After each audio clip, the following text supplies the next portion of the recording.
Hey, architecture firm owners and emerging leaders.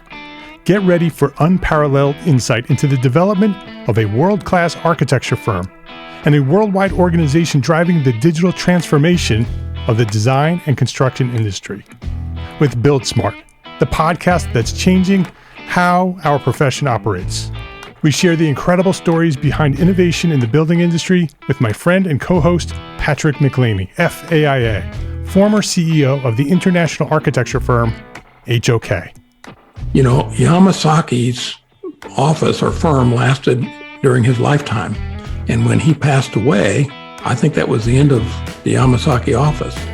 Helmut did not want that. He wanted a firm that would live out and grow beyond the founders.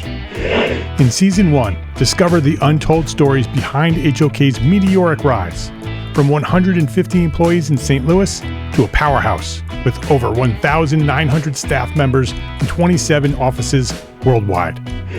You know, they weren't as polite as the Kojima people. That was just boom. And anytime you have a creditor, whether it's Kojima or the bank, that wants their money, unless you can raise money someplace else, you are out of business. Bankrupt. And hold on tight for Season 2, where Patrick takes us on a new adventure as chairman of Building Smart International, shaping the future of digital transformation in the design, construction, and operation of built assets. Ian Howell, Ken Harold, and I, Ken was my technical representative from HOK. The three of us took a tour of Europe of 5 cities in 5 days. Very busy time. Simply follow the link in the show notes to subscribe to Build Smart now and uncover lessons that will transform you and your architecture firm.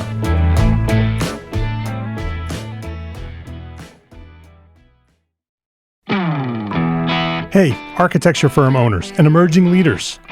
Get ready for unparalleled insight into the development of a world-class architecture firm and a worldwide organization driving the digital transformation of the design and construction industry. With Build Smart, the podcast that's changing how our profession operates. We share the incredible stories behind innovation in the building industry with my friend and co-host, Patrick McLeamy, FAIA, former CEO of the international architecture firm, HOK. You know, Yamasaki's office or firm lasted during his lifetime. And when he passed away, I think that was the end of the Yamasaki office. Helmut did not want that. He wanted a firm that would live out and grow beyond the founders.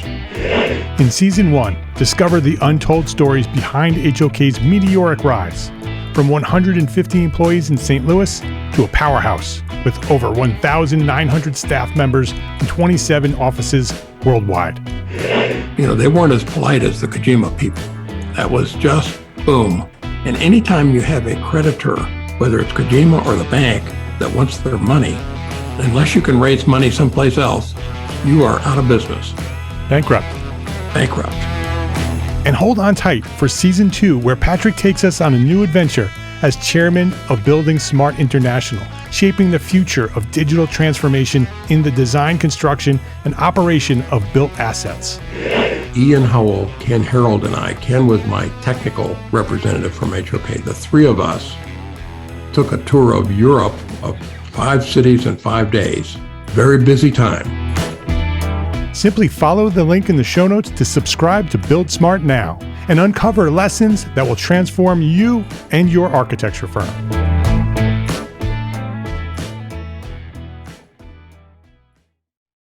EntreArchitect membership is built for you, the small firm entrepreneur architect. Monthly training, full access to all our business resources, and a private member forum powered by Slack. Come build a better business with hundreds of your fellow entrepreneur architects and me at EntreArchitect membership. Enroll now, free for 30 days at EntreArchitect.com. My name is Mark R. LePage, and you are listening to EntreArchitect Podcast, where I speak with inspiring, passionate people who share their knowledge and expertise, all to help you build a better business as a small firm entrepreneur architect. This is episode 244, and this week, Clever Modern's architect Earl Parson is here, and we're talking about the power of the niche. This episode of EntreArchitect podcast is supported by our platform sponsors, ARCAT, the online resource delivering quality building material information, CAD details, BIM, specifications, and so much more at arcat.com. Freshbooks, the cloud-based accounting software that makes running your small firm easy, fast, and secure. Spend less time on accounting and more time doing the work that you love. And Revit Rocketship. Learn Revit the fast and easy way with a powerful online course developed by the guys over at F9 Productions. From first-time users to seasoned pros, Revit Rocketship will show you how. Earl Parson, welcome back to EntreArchitect podcast. Mark LePage, so happy to be back. Thanks for having me on the show. It's awesome to have you here. Earl's a good friend of mine. He's a member of the EntreArchitect membership for a long time. He's been a member of the community for a long time. He and I have he's been sharing his story with me throughout his story. I wanted to bring him back to the show because he has a great story. He's been on the show before as part of the Entrepreneur Architect series. Go back to episode 192 to hear all about his origin story, where he came from, what he did, what inspired him to become an architect, his work in Los Angeles as an architect. And I want to throw it right back over to you, Earl, and give us the story of where you left off. Last time you were a practicing architect in Los Angeles, California. You were the founder of clevermoderns.com, an online platform empowering do-it-yourself home builders with plans and coaching. And your life has you're in a completely different world today. It's all evolved, which is why you're here to have this conversation, to tell this story. There's reasons why you are today, but it's nowhere near where you were, about a year ago when you were on the show last year. So tell us what's happened in the past year with you. Okay. It all kind of went crazy, but in a good way. So I guess a year ago at this point, we'd been working on, practicing in Los Angeles, and then we had bought this property in northern Arizona, and we were building Quonset huts, and so that's the Quampound. We have 2 Quonset huts there, and we're working on our third building on the property. And so we were underway with that, and it was going really well. But then what started happening at the end of the year was my Quonset hut work started attracting clients in that niche. And so now I'm all in on the Quonset hut home niche, and I have a wait list of clients for that, and it's just completely crazy. And so then we, over the winter, we were in a slowdown on the build because it's Arizona, and so everyone thinks that means it's the desert, but it's actually, we're in northern Arizona at high altitude, and so they have winter there, actual winter, which is when you're from Los Angeles and it's warm all the time, and it's winter is a thing that's you have to sort of come to terms with. And so we were in and it's weird to say that, and we were in a slowdown on the build is what I'm trying to get to. And so during our winter slowdown for the build, Eric, my husband, and I were just, there was sort of a crazy weekend where we got it in our heads that we just were done with Los Angeles. And I don't mean that there are things I missed a lot about Los Angeles, and I really love that city. And it was great to me for, over 20 years. But we just realized that we were so excited about the Quonsets and the Quampound, and that my practice was starting to go in that direction. And Eric was at a point to shift gears with his work and his career. And we just decided to just completely, we decided to leave Los Angeles, and we sort of entertained some different thoughts along the way. But then by spring, we were all in on looking to really just move to Arizona full time,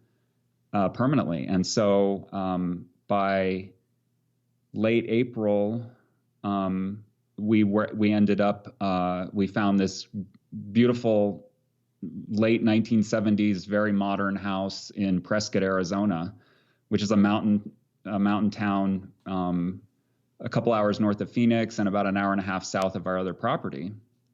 And it just was like a perfect fit. And I mean, if you had if you had asked me to describe my most, describe for me what you think the most beautiful architectural house in Prescott would be, I wouldn't have even come close to this thing. We got this beautiful house that was designed by the guy that built the city hall and some of the schools here, and he was a really good architect from Phoenix in the post-war years, who moved up to Prescott and sort of retired here, or lived the rest of his career out up here. And we got this really great house that he built in the 70s, and we're the third owner, and it still has the shag carpeting in it from the 70s and stuff, which we're going to change out. But, it's just like our lives have completely changed. And now I'm just doing all these Quonset huts for people all over the place. I have this Facebook group that has over 800 members and is growing in my niche. And it's, my website is still, I'm continuing to develop that. And so it's sort of shifted from this vision for coaching do-it-yourself home builders. And there's definitely an element of that that's heavily in, the community that I'm building, because a lot of the people that want to build a Quonset hut house are, there's a big element of doing it yourself, in that. But what I had envisioned this business model around having coaching clients where, they need advice and so forth along the way. And it's really turned into the Facebook group with its 800 and some members is sort of a self-coaching forum for all these people, pardon me, to participate in and support one another.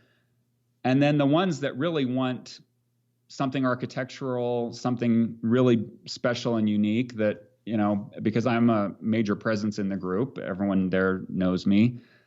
And by the way, and they're so appreciative and grateful. It's amazing when you dial into a niche where people, an area that's underserved in some way, and then you just provide a platform or a forum for people to interact then. And come together. It's the community that's the thing. The community. And like, so, there's a sense in which I'm kind of the leader in a way of this community, but it's not like I'm leading it, really.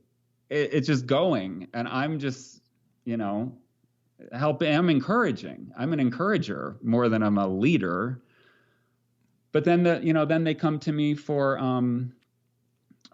services and stuff. And so, I've worked out a sort of format where I basically charge hourly, and if somebody needs a little bit of my time or a lot of my time, I'll take their project and work with them, and it's working out great. And I have a wait list now. I had to establish a process for I had to realize I have limits on my time, and so and a certain amount of our time is up at the property working on the buildings there, and so.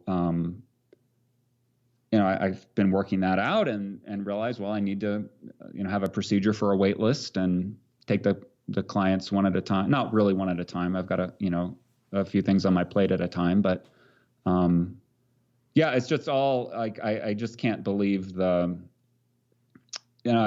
gone from like doing reasonably well in Los Angeles, but always sort of feeling like it's so hard to be noticed there. And I was I think a good architect in an area with like a lot of good architects. And that was one of the fun things about living in Los Angeles. It makes it a great city, and there's a real culture and appreciation for good design and architecture there. And there's a lot of architects there doing really good work, but it's also really hard to get noticed. And so the mindset shifts that I've had to kind of deal with myself of like, 20 years of sort of struggling to get noticed. And now it's like, I even went on a long hiatus from blogging or anything like that earlier this year when we were moving and all of that. And the clients kept coming. It did, it just was, it became kind of on, and you can't leave it on autopilot for too long, but I could step away from all of that and it still kind of kept itself going, and the material that I had put out was enough to still keep. People find me on Google. I also have been doing some YouTube videos. So, and they're not great. But you're doing them. I'm doing that, and they're good enough that people, people subscribe. People come into the Facebook group and say they found me through YouTube. Yeah. And stuff like that. And that's the power of the niche. Yeah. That right there, what you just described, this transformation from an architect in Los Angeles, residential architect, competing with hundreds of other architects, and then finding this niche of Quonset hut houses. You have established yourself as the world leader, or a world leader, in Quonset house design. Yeah, I mean, and I didn't. I know, and you didn't intentionally do that, and you may not even consider yourself that, but that's what this niche has done for you. I have to now start to own that I am an expert in this area and a leader and a thought leader. I mean, I'm a thought leader. Like, I'm a thought leader. You are. But I am, because exactly I have a Facebook group with hundreds of people who all look to my expertise. So right. And so I mean, for one, I want to just point that out. I talk about target market almost every episode, right? And you have taken that. You are a perfect example of that. The power of a target market, the power of finding your niche. I mean, who would have ever imagined that there's a market of people out there that want to design their own home using a Quonset hut? Right. I would never, before I met you, I would have never even known that there were homes made out of Quonset huts. And here's the thing, like, it's probably not a group of, there's probably not millions of people that are interested in this, and that's okay. It doesn't, right. I don't require millions of people to want what I provide. Right. Yep. Exactly. And I think the Facebook group could grow to 10,000 people, given enough time and, et cetera. I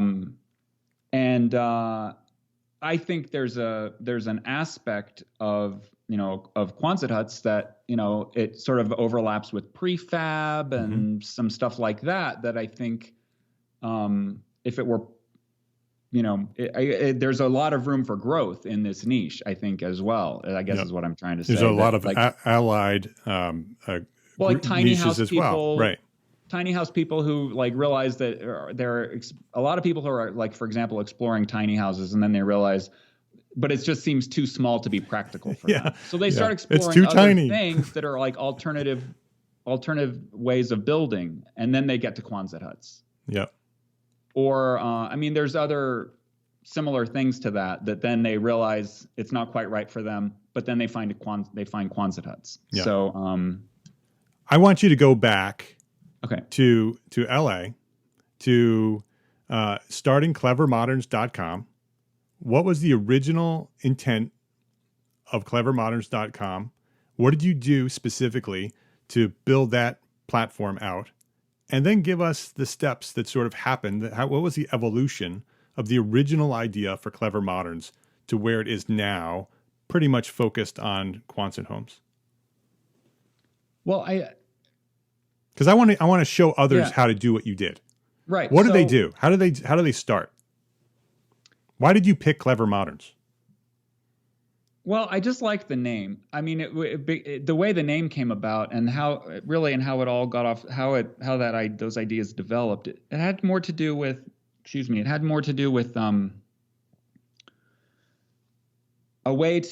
was an idea about creating stock plans in a sense, but were geared towards the do-it-yourself home builder.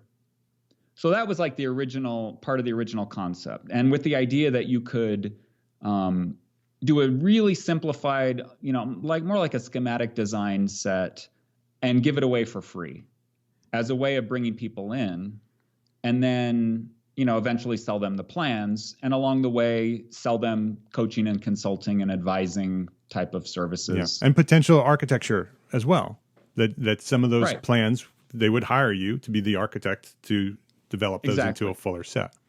So, so those were the original ideas. And then it evolved. Well, one of the original ideas was to incorporate Quonset huts as a DIY technology. And I had goals of building my own Quonset hut house.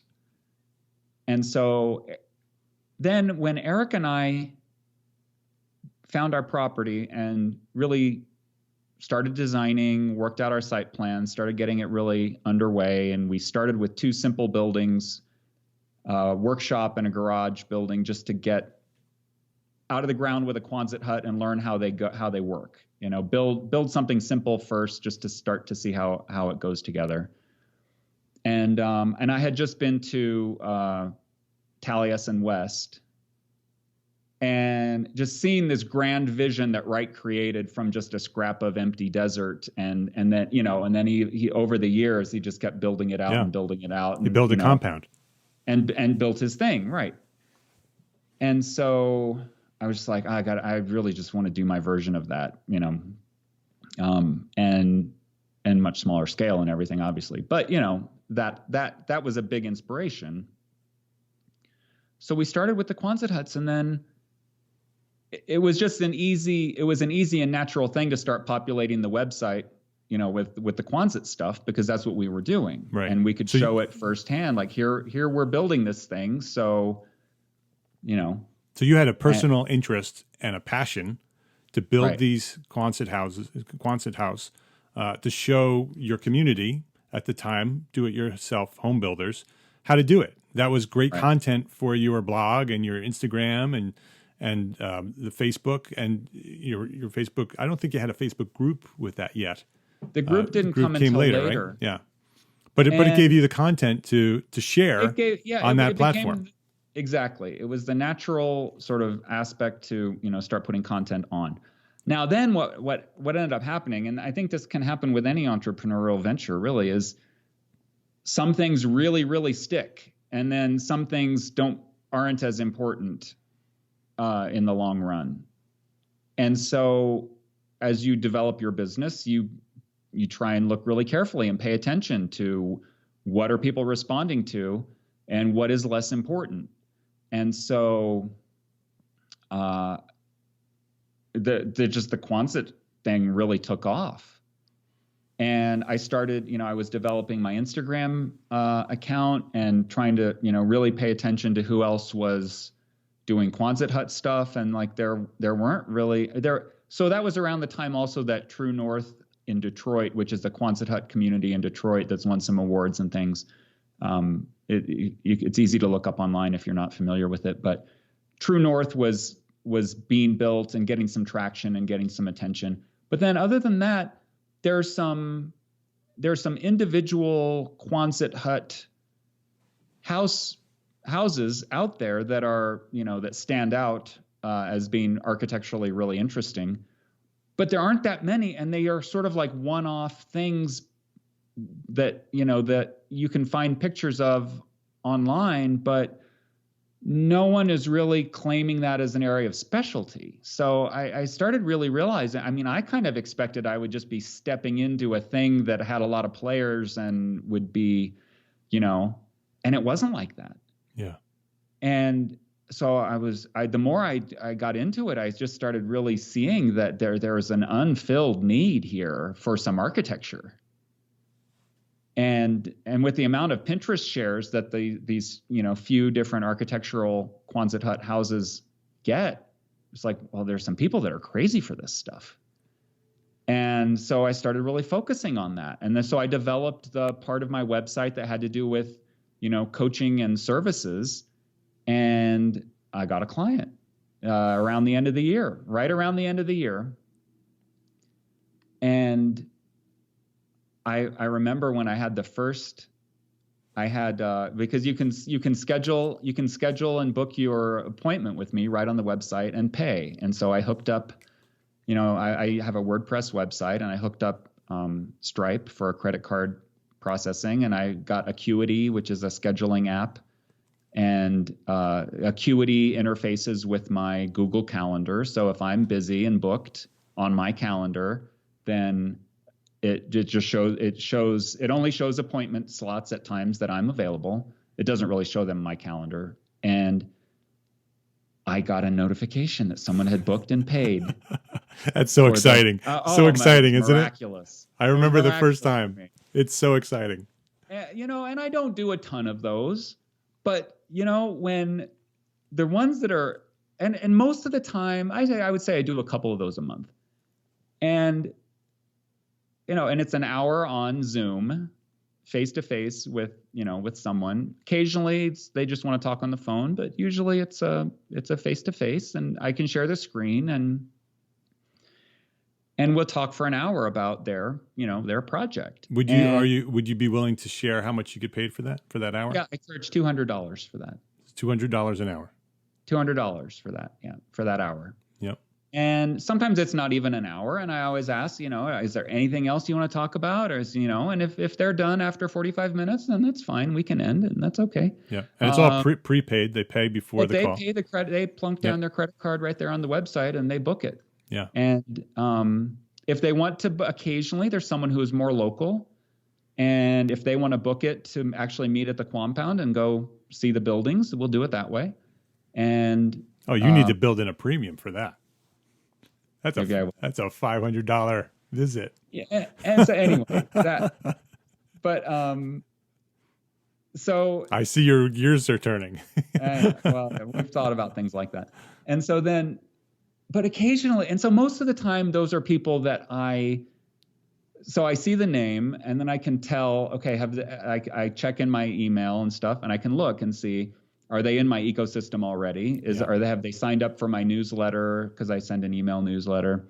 Or are they in the Facebook group? And I can search and see if they're in the Facebook group, and then look at some of their posts and kind of see who they are. But once in a while, I will get one that is just a total out of the blue. I have no idea who this person is. And that's when it's a real thrill, because they've found my website. They've seen what I do. Some way they've seen one of my YouTube videos or something, and they just want to book a meeting. And that's when it's really,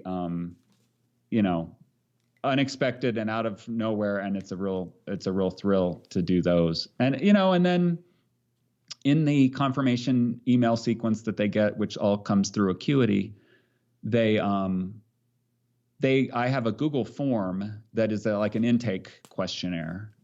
So they get a link to that, and then they fill that out in advance of the meeting. And then occasionally, like, I'll have something, last minute, I've got to go up to the property for a concrete pour or something that is unavoidable with the schedule. And I just will email them and say, I'm really sorry, my calendar wasn't current, and I apologize, and we have to reschedule. And they're fine with that. I've never had a problem. And that doesn't happen very often, but, people are understanding. And I think actually the fact that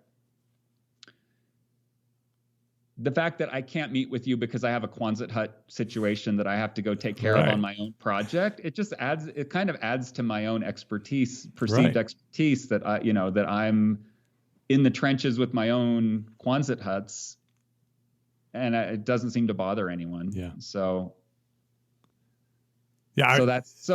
And then, from the fall, from that first one in November, and they signed up, and they were my first client, and, and that person is in my Facebook group and raves about me at every opportunity. And that wasn't even a full design service. That was some help fixing the floor plan and developing the elevations. And that was all that the service was. And, not high art architecture or anything, and that's okay. And I got to tell you, there are a couple that are on my desk right now that are going to be high art architecture with Quonset huts, and I'm thrilled. And even the ones that are just fixing a floor plan or helping them with a little bit of an aspect of their, project, they're so grateful. They're so appreciative. They pay their invoice right away, and they're rave about me in the Facebook group. Anytime someone needs an architect, there's someone in there telling them they should just call me. And so it's just a miraculous thing to me to find this, underserved niche. And I think, you don't have to have built a building in your niche for your own use to do this. If you've got an idea for a niche, market segment for that you would like to go in your practice, then write a book on the topic, and now you're an expert. Go on Amazon and search under your topic for a book. Are there any books? Will you be the first one? Because there are probably people in there searching for some kind of a handbook or manual or guide or thing in your area. And if you write the only one that is going to return in the search on Amazon, then they'll find you. Start doing YouTube videos on the topic. It's not that hard. And they don't even have to be that good, because mine are, I've even had I don't know, when I got my first thumbs down on a YouTube video, I laughed and laughed because, okay, and here it goes back to the mindset thing. So there's a thing about your mindset that I just was realizing as I was thinking about coming on with you today. Your mindset is there's kind of an aspect to your mindset that is like a blind spot for you. Because so much of, we know that so much of business is about your mindset. Being in business, dealing with the public, putting your work out there, charging money for it, standing behind it, all of that. There's so much of that has to do with your mindset. Growing your business a lot of it is about your mindset. But if you look where you are today and you look at someone who is what you would consider to be really successful in a way that you would like to be,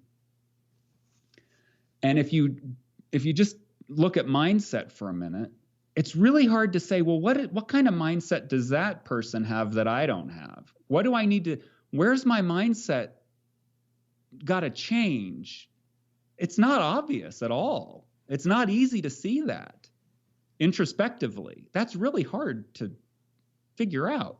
So there's a kind of blind spot to your own mindset and where you need to work on your mindset, in order to grow in the way that you would like. And now I'm losing my train of thought. Well, how do you find that? If you know there's a blind spot there, and I was talking about the YouTube. I don't know, but it's okay. But on my YouTube, I realized when I had a down thumb on for the first time, and I don't have very many, but my videos aren't even that good. I laughed and laughed. And I was then I was laughing at myself, laughing about the down thumb on the YouTube, because what I kind of realized, I had this sort of realization that, wow, I thought I would be crushed and mortified if I got a thumbs down on you. I would have expected this would be like the end of my YouTubing. And I laughed. I was laughing at it. And I guess I had to realize that, man, my mindset about this is in a way different, in a good way. I was pleased with myself that I could take a thumbs down and it was okay, because that just means okay, this is not for them. And that's okay. What I'm doing is not for everyone. I don't have to, that's one of the things about having a niche. You are not for everyone, and that's okay, and you have to be okay with that. And in fact, you're not for the majority. Yeah. And, and it doesn't mean that, if somebody came to me tomorrow and wanted a project that I wanted to do, I would take it. It's not that once you have established your niche, you can't touch anything else. It just means you're really selective about it. And it just, the realtor that we bought our house with here is talking about building a house. Well, they're lovely people, and I would love to design her house and work with her on that. And it won't be a Quonset hut, and that's fine,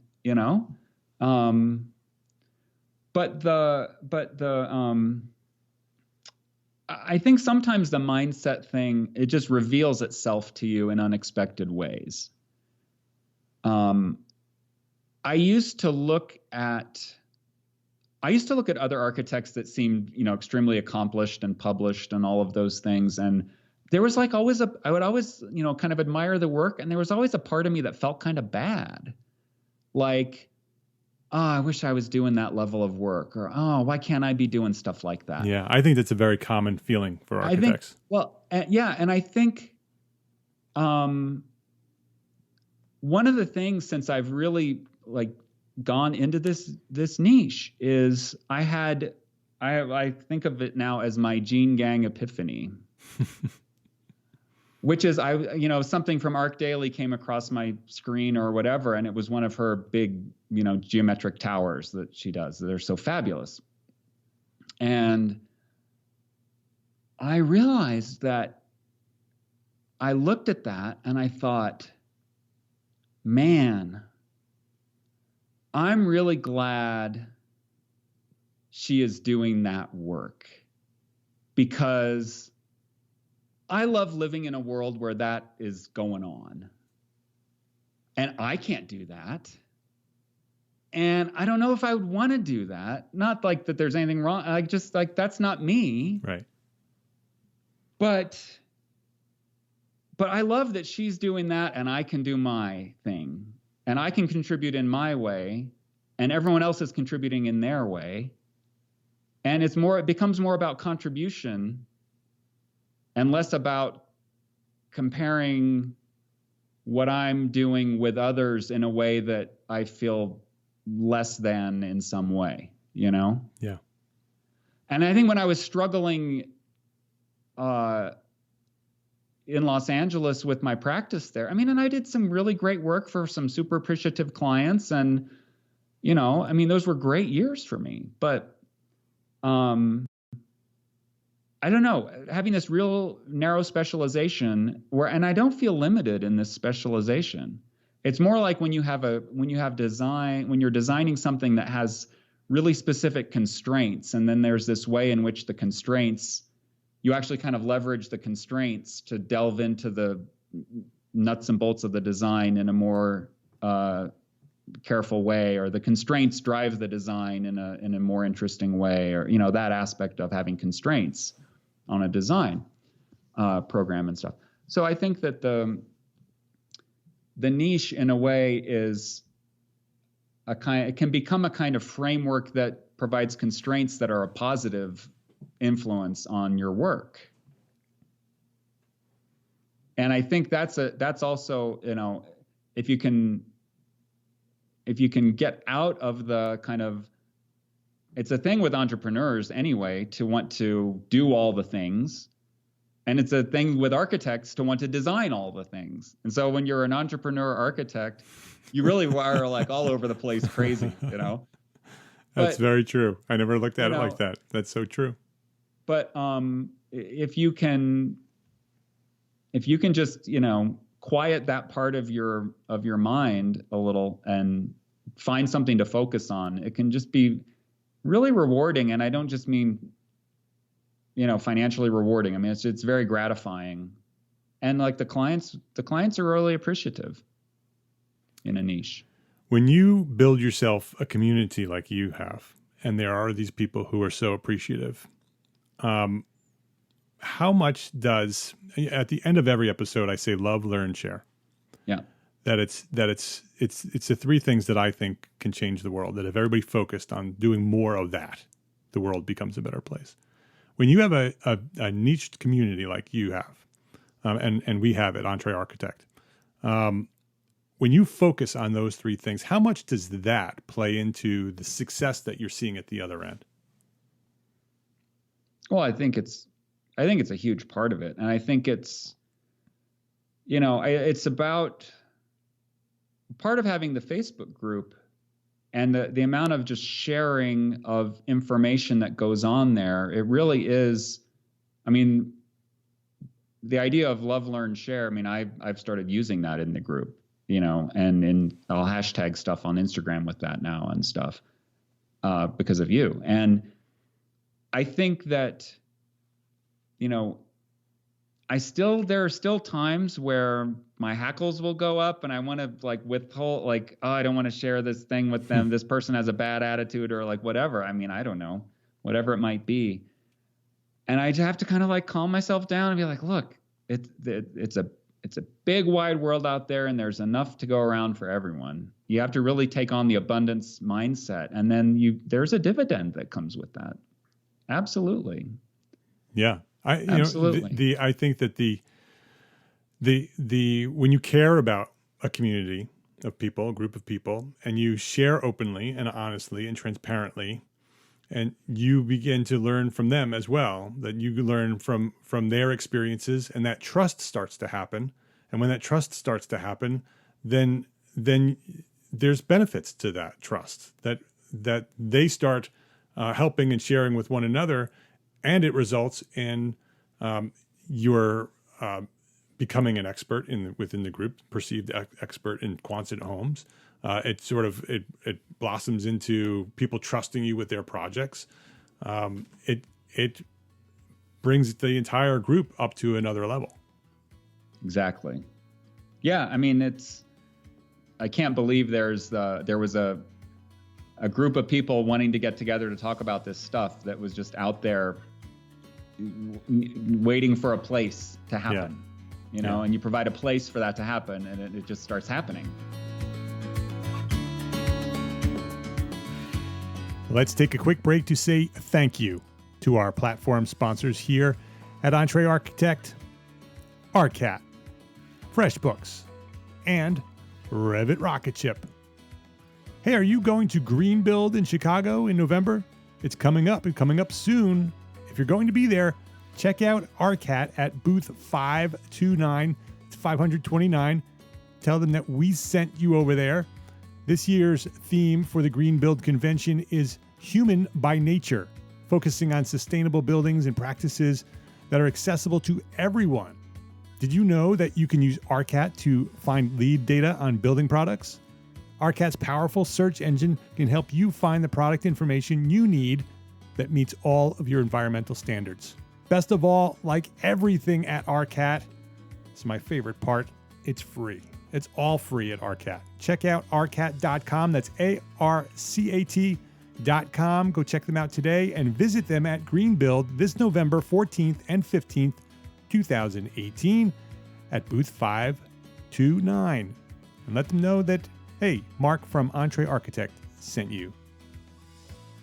Our friends at Freshbooks have been supporting us here at the EntreArchitect podcast for a long time now. They've been a platform sponsor for well over 2 years.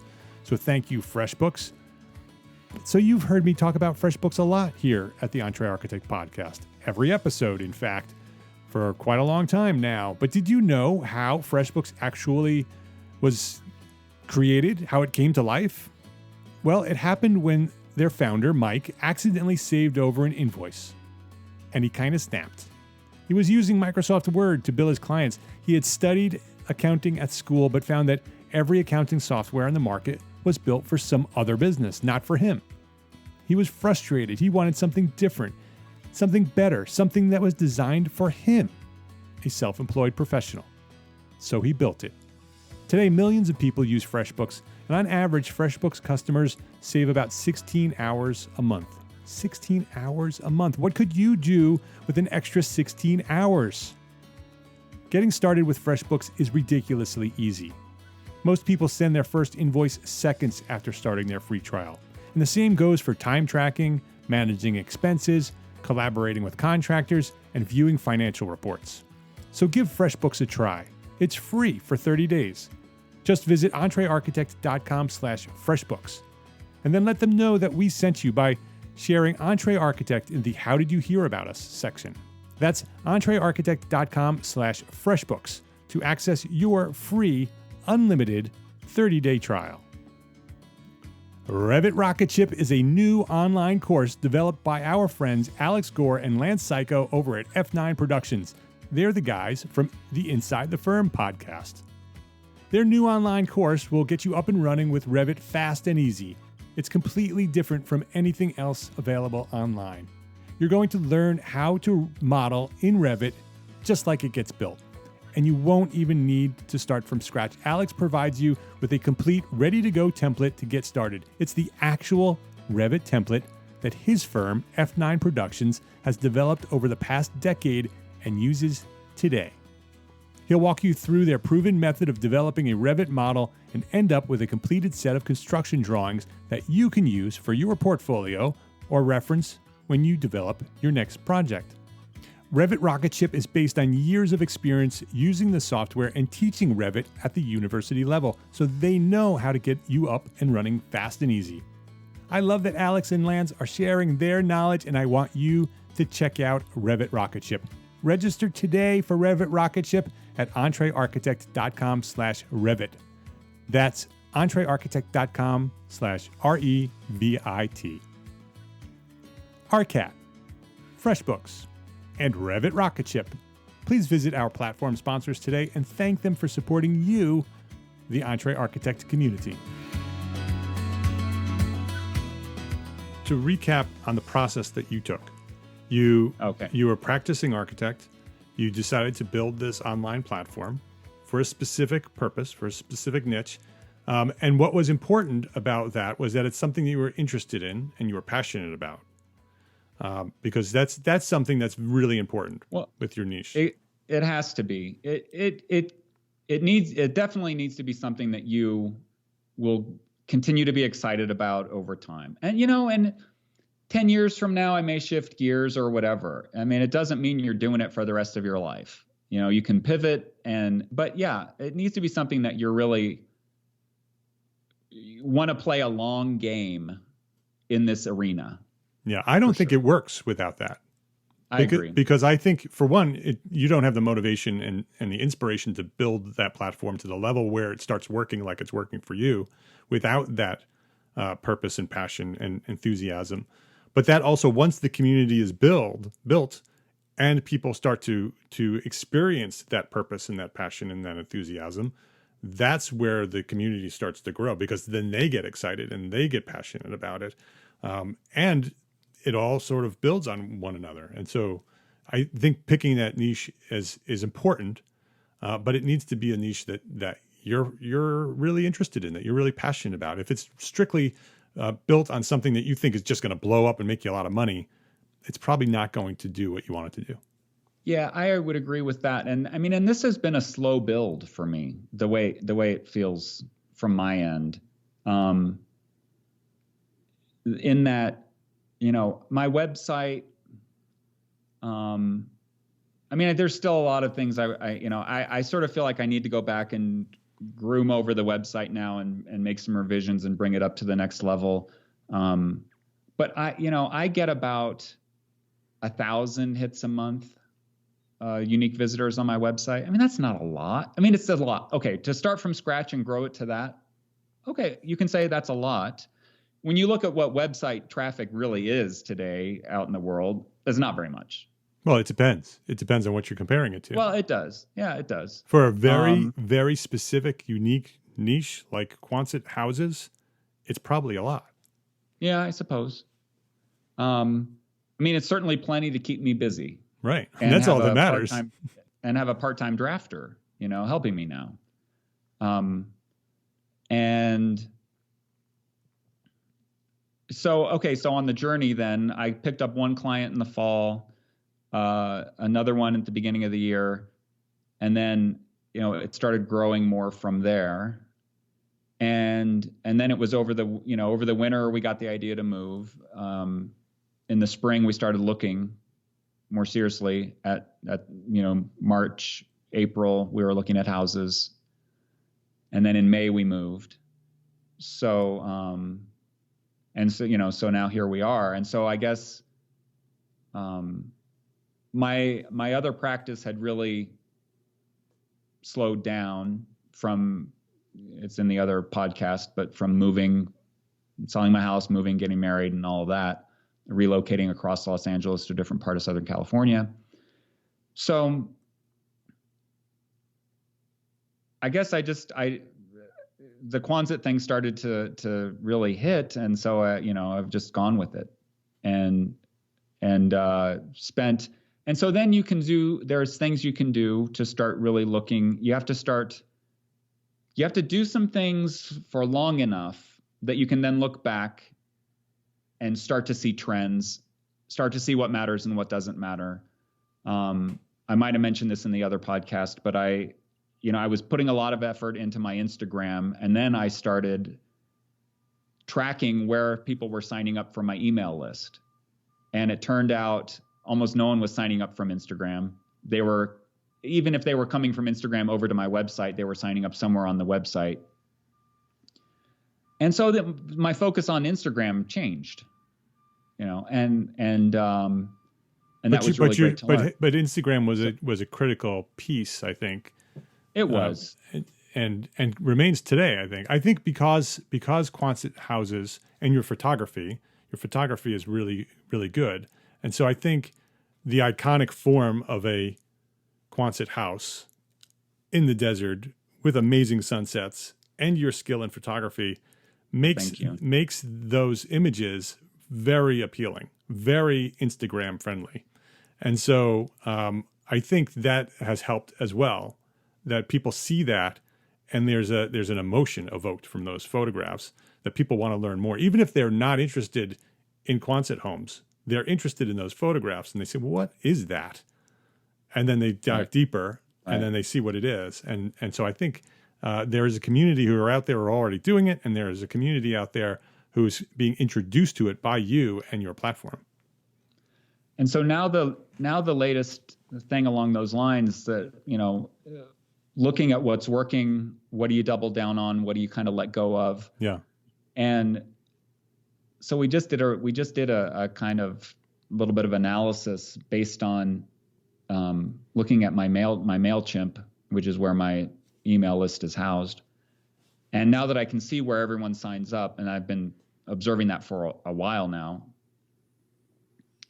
it's really interesting. I was looking to see which of my blog posts, because I have blog posts on different specific topics, which ones were getting the most signups. And I've gotten a handful of signups from several of the different blog posts, many signups just from the homepage of the website. But by far, like a quarter or a third of my list are people that have signed up from the free plans and the plans section of the page. So, okay, it's obvious to me. When people are coming to my website and signing up to learn more and get on my newsletter, it's because of the plans. And so my initial idea of giving away the free plans as a way of bringing people into my ecosystem was really, I nailed it with that idea. And now, it took doing it for long enough to now be able to look back at patterns and see that. Right. And so one of the things I really need to be doing is doubling down on creating the plans. Because I don't even have, the idea of a sort of schematic design level set as a free giveaway and then upselling later on, hey, buy the construction plans, buy like a stock plan set of this Quonset hut house. I'm not there yet with that aspect of it. Or even coaching or anything I want to sell to that group of people. The idea is to give something away for free of very high value, that it can't be junk. It needs to be very high value. So when they get it, they're like, wow, I can't believe this was free. Then they say, oh, well, this is legit. This is a really high quality thing, which is why people see that free plans. I'm going to definitely sign up for that, get my free plan. Now you're on their list. You can build a relationship over time with them. And then through that relationship, then provide other services to them, whether it's a higher level of plans that they pay for, or whether it's a coaching call, or whether it's a new project.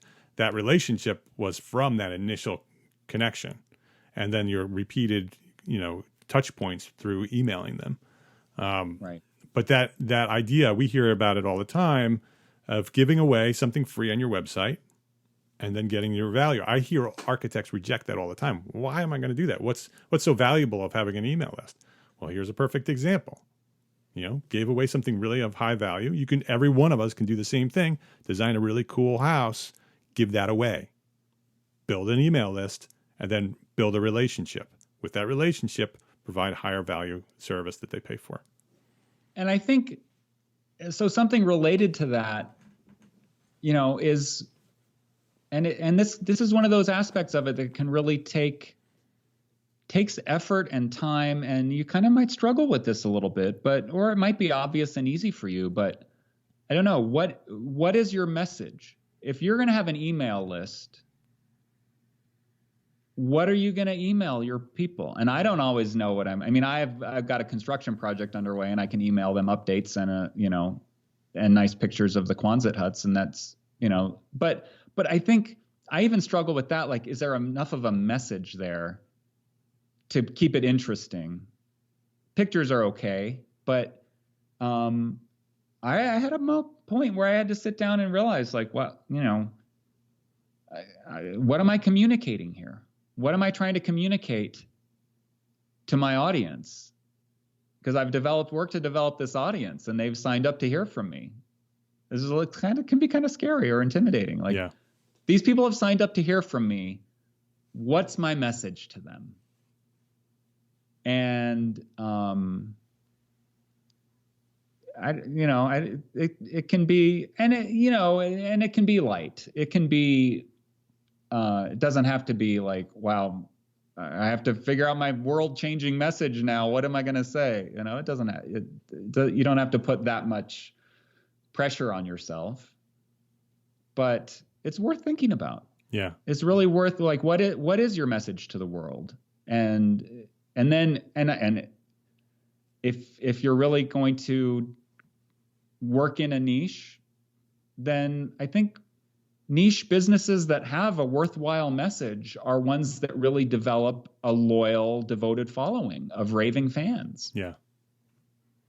And you can almost take any kind of positive message that's worthwhile and, like, weave it into any kind of, niche market.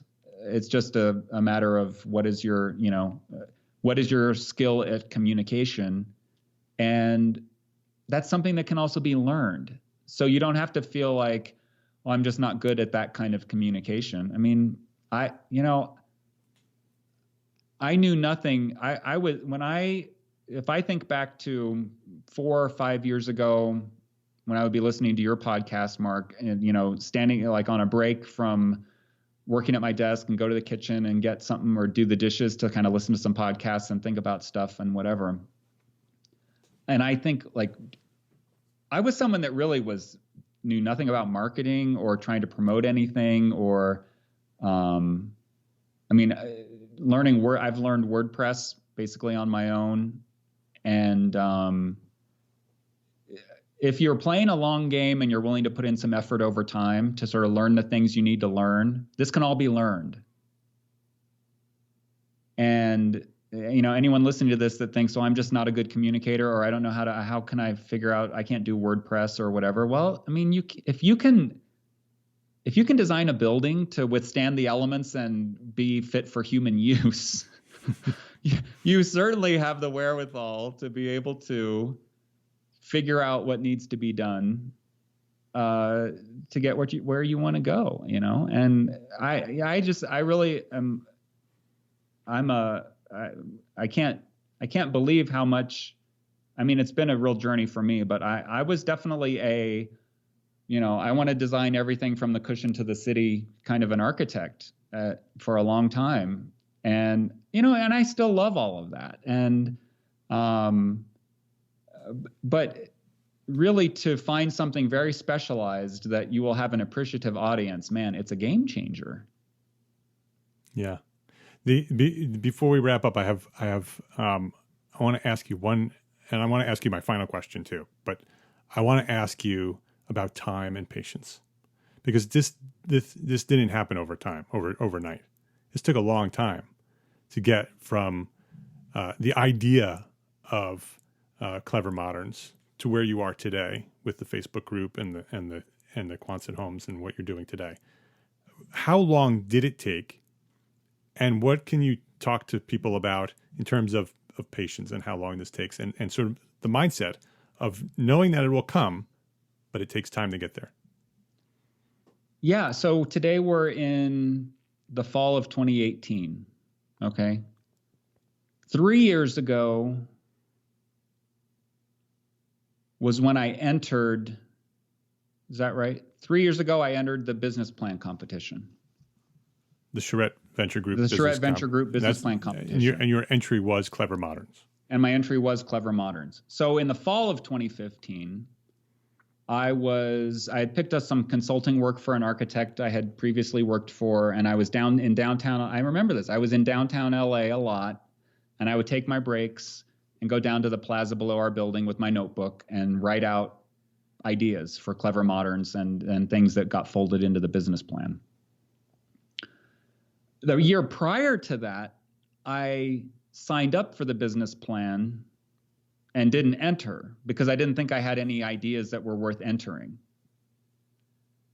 And then it was that following spring, so it was sort of in the spring of 2015, that I started getting the ideas for giving away the free plans. And because I remember because you were always talking about architects should charge more, and I was like, I'm going to grab the football and run the other way. Yeah, you had give the plans away for free, and Mark LePage is going to hate it. Not really, but did I? No, I encouraged you. I know. But I knew it was the changing the. So this is what I talked about in the last episode was, changing your perspective on the thing you're trying to solve, right? And I use the analogy of when you're drawing a floor plan and you're accustomed to looking at it from the same direction all the time, and you rotate the plan 180, even whether it's on your screen or on a thing in front of you on a paper or whatever, right? When you flip the plan a different direction and then start drawing it again or looking at it and studying it, you just see things and you see improvements that need to be made because you're seeing it differently, And so that was giving away the plans is now a starting point for thinking about this in a whole different way. And that was, a big moment for me. But so that was going from in the fall, it would have been the fall of 2014, 4 years ago, of not even thinking I had a worthwhile idea to enter this business plan competition to where I am today. That's a long build. And so, yeah, it's a long game. And, I think you can't really reasonably expect big changes, like big things that seem like big changes, or I don't know, if someone seems like there's some kind of an overnight success to you, it's probably because they spent 10 years behind the scenes that you never saw developing their thing. Yeah. And they were persistent. And persistence. And it's just, a slow build and paying attention, figuring out what are the things you need to pay attention to. Oh, and a huge thing with building these buildings and with Eric and I working together on it and developing our process of working together, because he's an engineer by training, not a structural engineer, but more like mathematical and computer engineering. And our brains come at it from different directions, often very different directions, and trying to coordinate ourselves together to move forward on a thing can be challenging. And we're way better at it than we were, but we never had big conflicts over stuff like that. But like one of the things I've realized is, I have this voice now in my head that'll come in and say, this doesn't have to matter to me. Like how we're going to do this thing. We can get from A to B going this way, or we can get from A to B going that way. And like, I don't have to micromanage every little thing. Yeah. It doesn't have to matter. This doesn't have to matter to me. And then I can just like be the passenger and it's fine. And we'll get the thing done that way. Yeah. And it's works great. As long as you get to B. It doesn't matter how you get from A to B. I guess I've had a lot of growth in the area of realizing things that I don't have. There's a lot to be learned in sort of things that you don't really have to worry about. And again, as architects, there's a lot of things that we have to really pay attention and be detail oriented on things. And it makes us micromanagers, and it can be hard to let go of that. And there's areas where you don't want to, and you shouldn't. But, there's a lot of things that you don't have to worry about that will be taken care of just fine. Earl Parson, you are an inspiration. I'm proud of you. Very sweet. I have known you a long time. I've seen where you were and what you did to get to where you are today. It's been a very difficult journey, and There were times where you talked about quitting and you kept going, and it's all paying off. And so I'm really happy for you. I'm excited to see where you go in the future. So you'll be back for sure to talk about where the Quonset house world takes you in the compound. Before we wrap up, I wanted to ask you the one question that I ask everybody is, what is one thing that a small firm architect can do today to build a better business for tomorrow? So my answer was going to just be find your niche, but I have a better answer. Good. Because I was thinking about some stuff yesterday related to us talking today. And I kind of had this other realization. We were talking about the blind spot in your mindset, earlier. Yeah.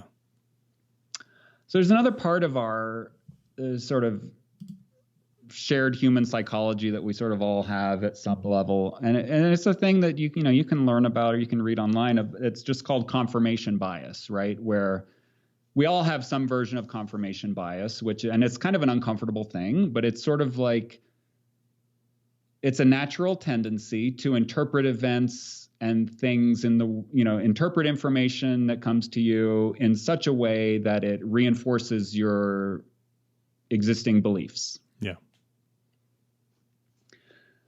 So I kind of realized that there's a way, and so it's kind of generally seen as like sort of a negative thing. It sort of blinds us to being really objective about decision making in certain cases and stuff like that. So, but then I was realizing, well, there's kind of a way you can hack your confirmation bias in your favor in a certain way, which is that by adopting a positive outlook, or if you can adopt the mindset, and it may not be an easy thing to sort of, change your outlook on things just easily, but you have to kind of remind yourself or put a little note up above I have little notes above my monitor to remind me of things like this. And so if you adopt a positive outlook and sort of take for granted the idea that there are opportunities around us in the world all the time waiting to be acted upon if we would only see them or think of them or realize them, then, and if you're sort of mindful of the idea that there are opportunities out there all around us, then your confirmation bias could maybe start finding them. You might notice things that sort of reinforce, oh, well, right, because it's a benevolent world that we live in, and people are generally, yes, there are exceptions and there are bad things that go on in the world. But if you take your point of departure on how you view the world as that people are mostly good and people are generally benevolent and the universe would just as soon have you succeed, then you will start to, you can start to notice things and find opportunities. And so there's a way in which your confirmation bias, if you have a positive mental outlook and a positive orientation towards your work, towards the people in your life, towards the world around you, then maybe your confirmation bias can kick in and start giving you positive reinforcement about. There's a book I read, and I think now I'm forgetting what it was, but it was sort of a study on lucky and unlucky people, and it really boiled down to mindset in a lot of ways as to whether a person was lucky or unlucky in their life. And it's sort of like, well, what are you looking for and how are you? So I don't know. That's sort of all very vague and not a very well worked out theory, but I think there's a way you can hack your confirmation bias by adopting a positive attitude and a positive orientation towards what you're doing and why and what is your message and how are you going about it, and then look back 4 years later, your life might be entirely different. Yeah, well, I think that's an excellent answer. I think that it's an intentional choice, right? that to change your mindset from what it may be now to an intentional, positive outlook on life is an intentional choice. And so make that choice. Just decide today that you're going to be positive. You're going to look for the positive in the world, and especially in the world that we're living in today. That is exceptional advice. Because there, and we don't even need to get into this, but there's outside forces intentionally trying to make us feel a different way. And so you need to, if you adopt this idea that I'm going to look for the positive in everybody, everything will change. You will be more positive, and you will benefit from that. Excellent. So Earl, where can we find you? We got clevermoderns.com. So go check that out. Go sign up for the newsletter so you can follow Earl's journey with the compound, and he shares his amazing photography there. So go there first. It's clevermoderns.com. Go sign up for the newsletter. Instagram and YouTube are your other two main places, and your Facebook group. I'm Instagram. I am Quonset House on Instagram. There was a Clever Moderns Instagram that I claimed the user name, and it's there, but I don't use it. Yep. So Quonset House is where to find. So you find that's not the right one. It's Quonset House on Instagram. It's clevermoderns.com, and there's lots of resources there, and check that out. And then on the Facebook group, and there are links to, if you go to my Instagram and click through to my profile there's links to all this stuff. If you go to the website and just page around, you'll find all the links to these things. The Facebook group is called DIY Quonset Dwellers. So I made a short URL that's just clevermoderns.com/group. There you go. I learned that from a really great guy that I follow online that just does /group on his thing, and it gets to his group. So there's that. And then, Parson Architecture is still sort of my old website from before, and I need to update that. And that hasn't really, but Clever Moderns is really where it's all happening for me right now. So. Yeah. Awesome. Thanks for being here. Thanks for sharing. And thanks for being part of the EntreArchitect community.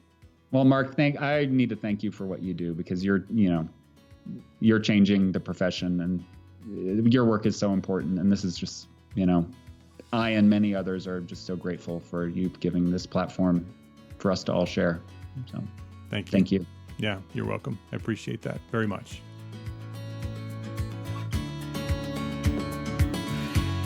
And that is episode 244.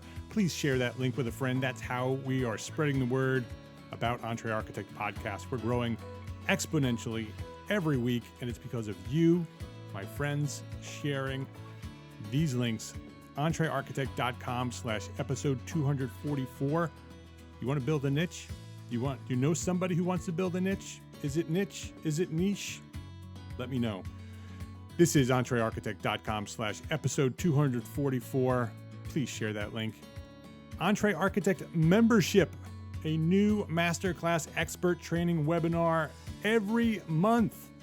Access to the entire archive of training sessions. There are now more than 35 covering topics for architects in business, leadership, and life, everything you need to succeed in architecture. Access to all our business resources, including hybrid proposal and foundations documents. That's more than 50 business forms and templates and checklists. Access to all our digital courses, including Get Focused, our powerful productivity course, and an invitation to join our private EntreArchitect member forum powered by Slack. Training, resources, and a private community for small firm architects. That is EntreArchitect membership. Join hundreds of your fellow entrepreneur architects and me at EntreArchitect membership. Gain full instant access today for free for 30 days at EntreArchitect.com. Go check that out right now. My name is Mark R. LePage, and I am an entrepreneur architect. I encourage you to go build a better business so you can be a better architect. Love, learn, and share what you know. Thanks for listening. Have a great week.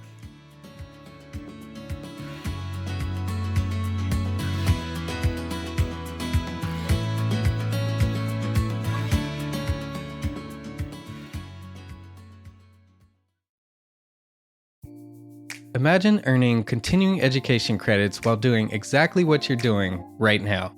Well, you can. Gable Media has revolutionized the way you earn your continuing education credits with a groundbreaking approach. Forget running around town and scouring the internet for credit-worthy courses. Fulfill your CE requirements effortlessly by listening to engaging podcasts just like the one you're listening to now. Our podcasts are designed to educate, entertain, and inspire, all in a user-friendly environment. But wait, there's more. Architects, Gable Media is also approved as an AIA continuing education services provider. Upon completion, we handle everything, from reporting your hours directly to the AIA to storing your certificates in your personal Gable Media profile for your self-reporting needs.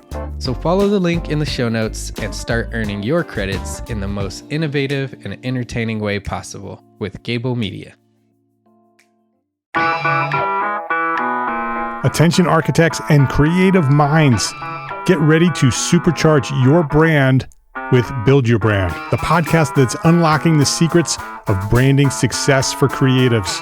Hey there, it's Mark Arlepage, founder of EntreArchitect, and I'm inviting you to join my friend, architect marketing expert Jeff Eccles at Build Your Brand podcast, where he explores the captivating stories of the world's top brands and transforms their lessons into powerful moves for small firm architects and creatives like you. In Season 1, Jeff shares the thrilling tale of Southwest Airlines, where he dissects their journey to the summit and distills it into strategies tailor-made for you. It's important to keep in mind that companies like Southwest compete in the real world, just like you, and face real-world challenges, just like you. You might be surprised at how similar those challenges are to the struggles that you grapple with on a day-to-day basis. Don't miss out on your blueprint for success. Subscribe, tune in, and let's build your brand together.